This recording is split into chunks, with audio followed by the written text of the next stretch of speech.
My name is Jeff Hoagland, and I'm joined here by Kent Ketter, and welcome to our Hex Set 6 Shards of War constructed review. Welcome to our wild portion. Things are about to get wacky, wild, and a little bit squirrely up in here as we start off with the aspect of the squirrel. This is a 3-cost quick action with a minor socket. It says you can scrounge 3 to create a new aspect of the squirrel and put it into your hand. And then this card gives target troop you control +3/+3 in all socketed powers of this card.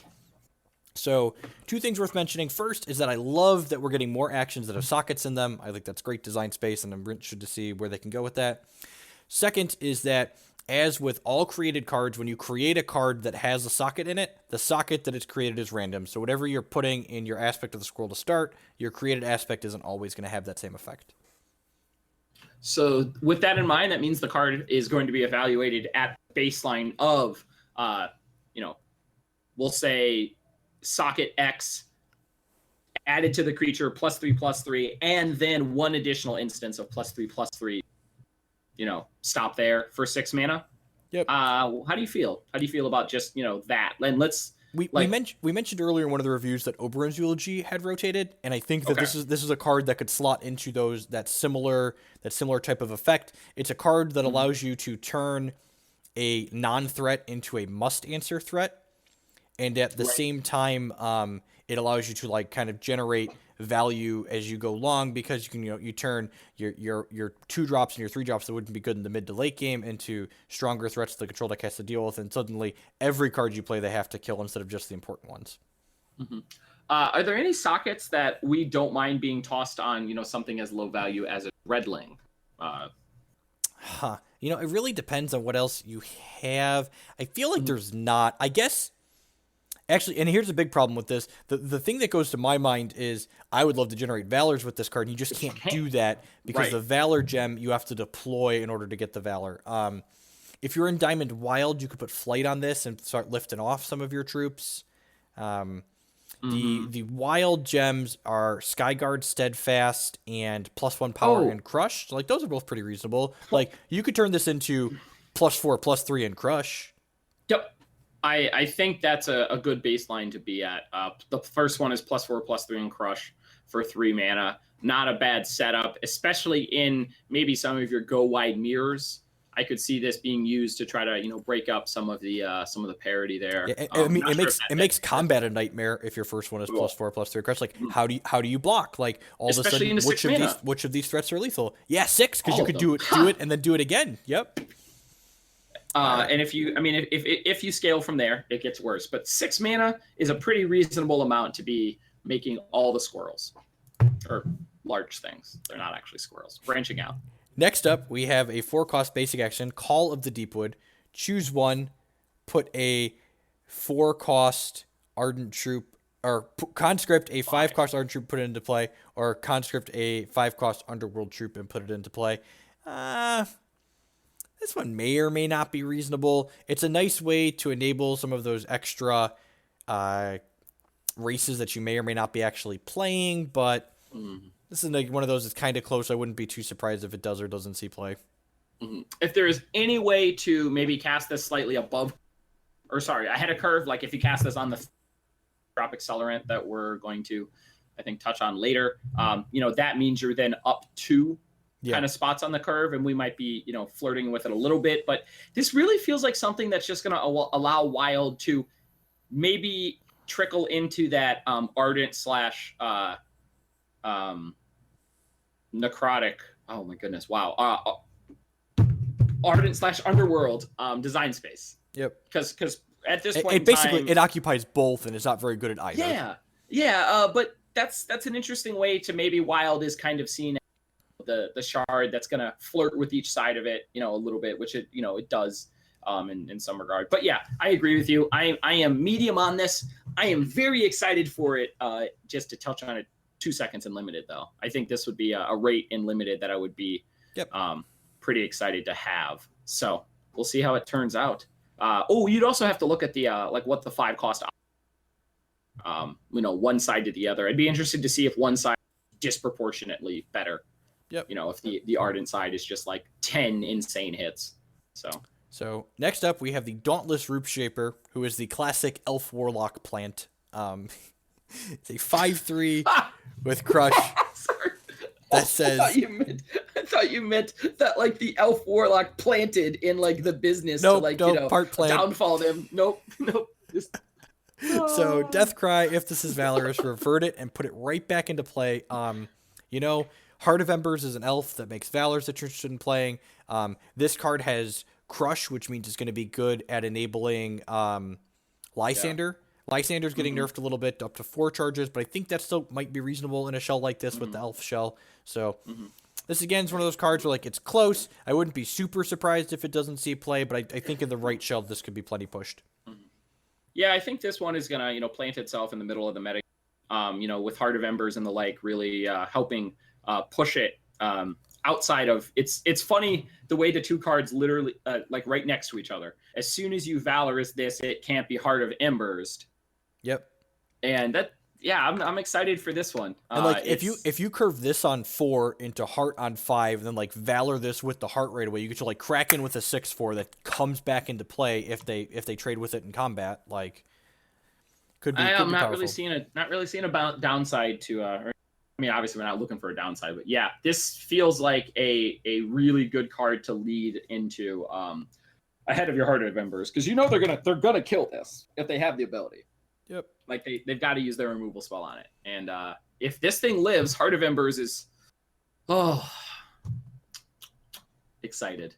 Next up, we have what I can only describe as Armadillo Armor in Evolved Tactics. It is a 6-cost basic action that has a double wild threshold that says troops you control get +3/+3, and when this deals damage to a champion, draw a card this turn.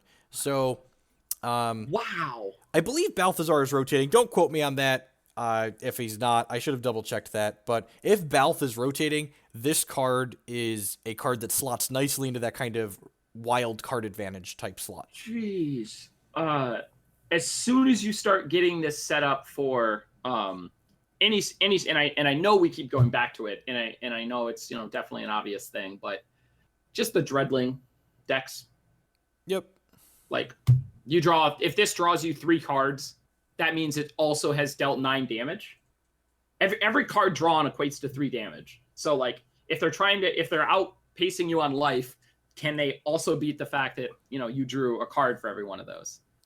And the cost is just right there on the curve, where if you're like 2-drop, 3-drop, 4-drop, maybe another 4-drop and like a Valor or something, that's 3, 6, 9, 12 power we're slapping some troops with. I hope most of your wild creatures have Crush anyway. And is there a hero power or a charge power that lines up well with this turn 6 Evolve Tactics? Grandfather Elk gives another 3/3 in Crush, so like it allows you to push through with one of your troops and guarantee a cantrip. I thought there was a newer hero that was looking at. For 8 charges, gives one of your guys +1 Crush, Invincible, and something else. Oh, sorry. I thought there was one that gave the team 1 in Crush or something, for that 8 cost. Just +1/+1. Yep, that's fair. I'm going to pause for half a second here. Next up, we have the Thunderbolt Warden, which is a 4-cost 4/4 double wild threshold here. Coyote Ranger also happens to have Skyguard. And he reads, when an Ardent troop enters play under your control, create 2 Valors and put them into your deck. Those Valors gain draw a card. Ooh. Question. When I conscript multiple troops into play. So conscript puts them into your hand. Okay. Sorry, isn't there one though that summons them directly? Yes, there are a couple conscripts that say specifically conscript them into play. We looked at that 4-cost one earlier that makes a 5 and puts them into play, but most conscripts are putting them into your hand. Okay, you're right. Sorry, I am thinking of the in a wild diamond strategy, but that puts triple into your hand. Yep, which is this card. Whatever. This card's like an okay rate, like a 4/4 Skyguard for 4 is okay. It generates a lot of value eventually. So the type of deck this wants to slot into might be too aggressive for this card to see play. It might also get outclassed by other cards like Moonrise Elder, but I wouldn't be super surprised if there's a shell where this finds a home. I think this is a sideboard card. So in the sense that it is not going to, and it's probably not quite there for some of the bigger decks. Like it isn't a good enough rate for you to want to play it in like a ramp style deck. But I think the smaller decks needing to have either the ability to up their power level, such like in a mirror, like a true mirror. Okay. I think this card would be pretty, like everything you now do is it generates inevitability. Right. Or if there is something where, I would just say the true mirrors, it seems great. Or if you find yourself where the other deck you're playing against is just slightly larger and you realize that like they're controlling the board by outsizing, this feels like a way for you to try to catch up. Basically, if there's a deck that just can't, I think you put it in play from your side, from your reserves, and you let it do its thing. Sure. Sounds good. It's interesting. I do not want to main this though. Put this in the main deck though. I agree 100%. Next up, fun of. Next up, we have our Chlorophylla replacement, Tilling the Soil. This is just different than Chlorophylla. It is It gains 1 permanent resource, so it accelerates you from 3 to 4 on turn 3. So your turn 3, you play 4-drop. But it has this really important second line here. Scrounge to draw a card. You know what the worst thing is about putting acceleration cards in your deck? It's drawing that card on turn 12. And with Tilling the Soil, when you draw this on turn 12, it's just going to replace itself. You're just like, you know what? Get out those dreadlings, get them out of here. I'll draw a card. Yeah. I'm excited to play with this in Limited. But anyway, in Constructed, this is fantastic. Fantastic stuff. It's also an acceleration spell that's not obnoxious with Might Singer. God bless. Also, can we appreciate the random arm coming up out of the ground in the artwork there, if we didn't catch that real quick? I do love the extra like cartoony artworks that they slide in, every now and again. Fantastic work. This is I'm not going to miss Chlorophylla. I'm actually excited for Tilling the Soil. Yep, I agree. Balance. Like Chlorophylla was dumb. I agree. Yep. Next up, we have Tranquil Sweetheart, which is a 3/5 quick troop that says when this deals damage, it gets +1/+1 permanently. And at the start of each turn, transform him into a Wrathful Sweetheart. And Wrathful Sweetheart is a 5/3 that says when this deals damage, draw a card. And it says at the start of each turn, transform this into a Tranquil Sweetheart. So what's really sweet here is the important thing to note here is that Tranquil Sweetheart is quick, which means you want to flash in that Tranquil Sweetheart during your opponent's end step. And then that begins a cycle. Combat step. Yep. It's a surprise blocker as a 3/5 that then becomes a 4/6. And the important thing to note here is that when this thing's transforming, it keeps those modifier bonuses. So if you flash this in during your opponent's combat step as the Tranquil Sweetheart and block and turn it into a 4/6, then on your next turn, it's going to turn into a 6/4 that draws a card when it attacks. And then on your opponent's turn, it's going to turn back into a 4/6. So if you play this on your opponent's turn, it's always higher toughness on their turn and higher power on your turn. And then you play Moonlight Elder, and then you have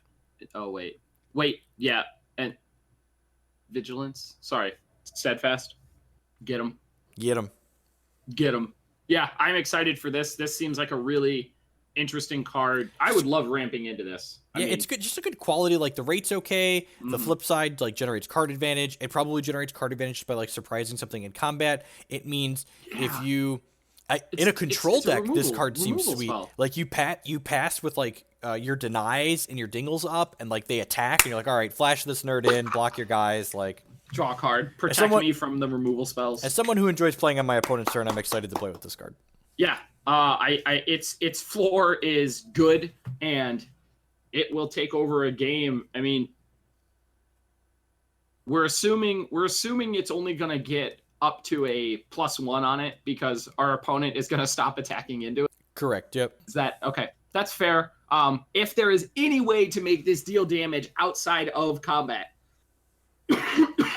doesn't matter how. Could be very good. Chuckle factor, but Let's do it. Get Next some up, sweethearts we in there. have what I can only describe as the troop version Whoa. of Psychic Ascension.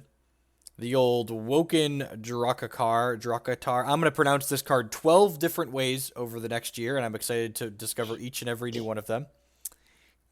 So this is a 25 cost 5/5. You heard that right if you're just listening to the audio, for double wild threshold.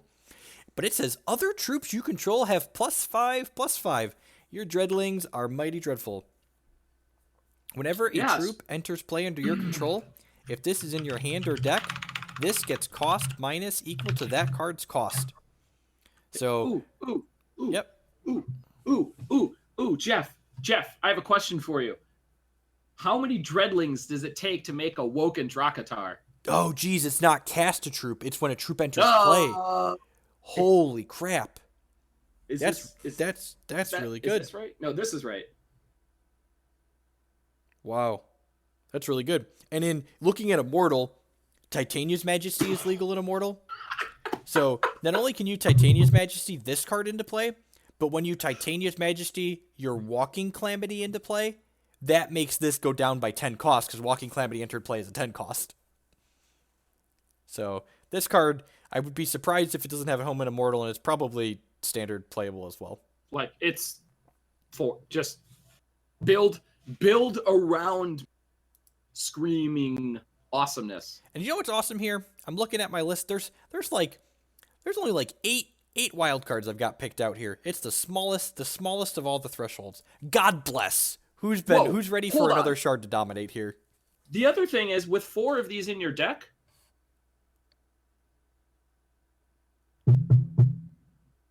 oh wait, yeah. It triggers all of them. So once you've met the 25 threshold, they're all free. Correct. Yep. And like, wow. let's say you get one down to like 7, then once you play that one, the rest of them will be free when you draw them. Yeah.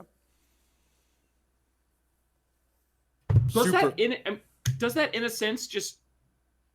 This might be too deep, but just the thought is you could create almost a combo, just accruing enough cards, putting enough things in play that do whatever. It doesn't matter. And then you're like, and here. And then you obtain absolute power and draw your entire deck and cast a bunch of free Wokens. And -1, so we can win. No, shut up. We already had troops in play. They're going to attack with +20. Right. You're right. What? You're right.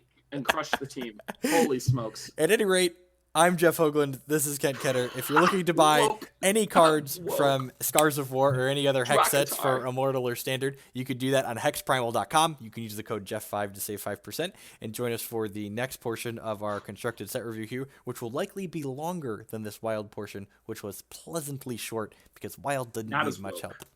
But not Stay as tuned, woke. folks.